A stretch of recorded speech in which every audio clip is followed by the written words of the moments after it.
আসসালামু আলাইকুম এভরিওয়ান, কেমন আছেন সবাই? আশা করছি সবাই ভালো আছেন। আলহামদুলিল্লাহ, আমিও ভালো আছি। আজকে তৈরি করব চিকেন সিজনিং। সিজনিং প্যান ছাড়া বাড়িতে কিভাবে ফ্রাই প্যানে আপনারা কাজটা করতে পারেন আজকে সেটাই দেখাচ্ছি। এটা একটা চাইনিজ ডিশ, তো চলুন কিভাবে তৈরি করেছি সেটাই দেখাচ্ছি। চিকেন সিজনিং তৈরি করার জন্য চিকেন নিয়ে নিয়েছি। এখানে বনলেস চিকেন আছে। চিকেনটাকে আমি একটু লম্বা লম্বা করে কেটে নিয়েছি। এটাকে ভালো করে ধুয়ে পরিষ্কার করে এরপর আমি এখানে হাফ টেবিল চামচ গোলমরিচ গুঁড়ো, হাফ টেবিল চামচ রেড চিলি পাউডার এবং হাফ টেবিল চামচ লবণ দিচ্ছি এবং আদা রসুন পেস্ট আছে হাফ টেবিল চামচ করে। এগুলোকে ভালো মতো দিয়ে আমি একটু হাতের সাহায্যে মেখে নিচ্ছি। আপনারা চাইলে চামচের সাহায্যে কাজটি করে নিতে পারেন। ভালো করে মিক্স করা হয়ে গেলে এরপর আমি এটাকে ভেজে নিব। এখানে আমি একটু লেবুর রসও দিয়ে দিচ্ছি, হাফ টেবিল চামচের মতো আছে। এক টুকরো লেবুর রস দিলেই হবে। আপনারা মশলার পরিমাণটা আসলে চিকেনের পরিমাণ অনুযায়ী বাড়িয়ে বা কমিয়ে দিতে পারেন।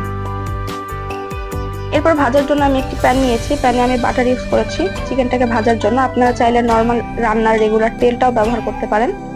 এখানে চিকেন দিয়ে দিচ্ছি। চিকেনগুলোকে ভালো মতো ভেজে নিব। আর চিকেনটাকে ভাজার সময় আপনারা প্যানের ঢাকনাটা দেবেন না এবং এটাকে মিডিয়াম টু হাই হিটে ভেজে নিতে হবে।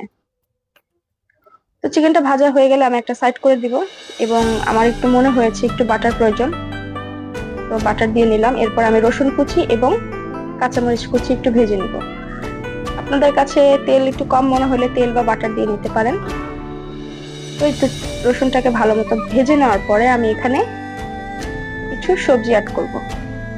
সবজির জন্য আমি এখানে গাজর নিয়েছি, ক্যাপসিকাম নিয়েছি আর পেঁয়াজ নিয়েছি। পেঁয়াজটাকে আমি পেঁয়াজের পাপড়িগুলোকে খোসা ছাড়িয়ে নিয়েছি, পাপড়িগুলোকে আলাদা করে নিয়েছি আসলে। আর দিয়ে দিচ্ছি টমেটো। টমেটোর ভিতরের নরম অংশটা আমি ফেলে বাইরের শক্ত অংশটা দিয়েছি। আর ক্যাপসিকাম চাইলে আপনারা অন্যান্য কালারের দিতে পারেন। আর আপনারা চাইলে পেঁয়াজটাকে বড় ধরনের পেঁয়াজ হলে একটু লম্বা করে কেটে দিতে পারেন। আমার কাছে ছিল না, এটাই ছিল, এর জন্য এটাই দিয়ে নিয়েছি। তো ভালো করে ভেজে নেওয়া হয়ে গেলে আমি এখানে একটু পানি ব্যবহার করছি। যেহেতু আমি এটা একটু গ্রেভি টাইপের রাখবো, এই জন্য আমি পানিটা ব্যবহার করছি। এরপর দিয়ে দিচ্ছি সয়া সস 1 টেবিল চামচ, ওয়েস্টার সস 1 টেবিল চামচ, রেড চিলি সস 1 টেবিল চামচ, টমেটো সস 1 টেবিল চামচ। সবগুলো সস একসাথে দেওয়ার পর ভালো মতো নেড়ে নিব।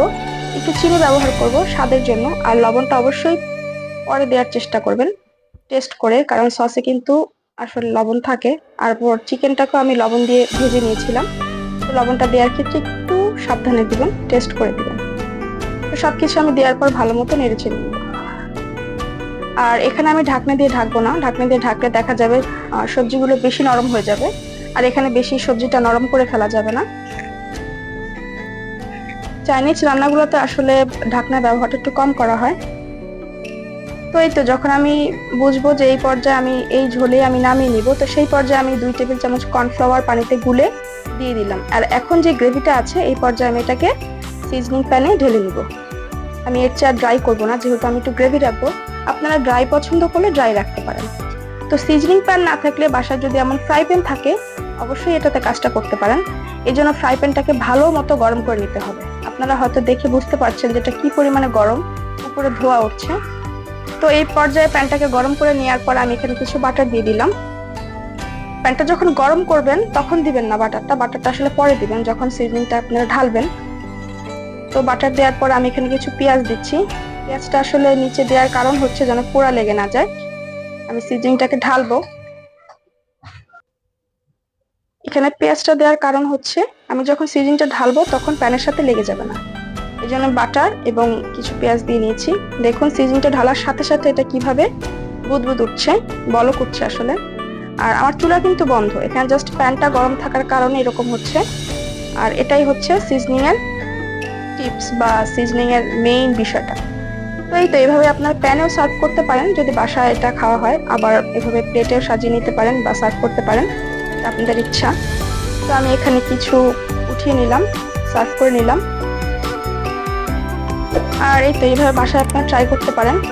অবশ্যই বলবেন আমাকে কমেন্ট করে কেমন হয়েছে, আর বাসায় তৈরি করলে আমাকে জানাবেন। আশা করছি আমার আজকের ভিডিও ভালো লাগবে। ভালো লাগলে অবশ্যই লাইক কমেন্ট শেয়ার করতে ভুলবেন না। সাবস্ক্রাইব করবেন এবং পাশে থাকা বেল আইকনটি প্রেস করে দিবেন যেন পরবর্তী কোনো ভিডিও দেওয়ার সাথে সাথে আপনাদের কাছে নোটিফিকেশন চলে যায়। তো আজকের মতো এখানেই বিদায় নিচ্ছি। আল্লাহ হাফেজ।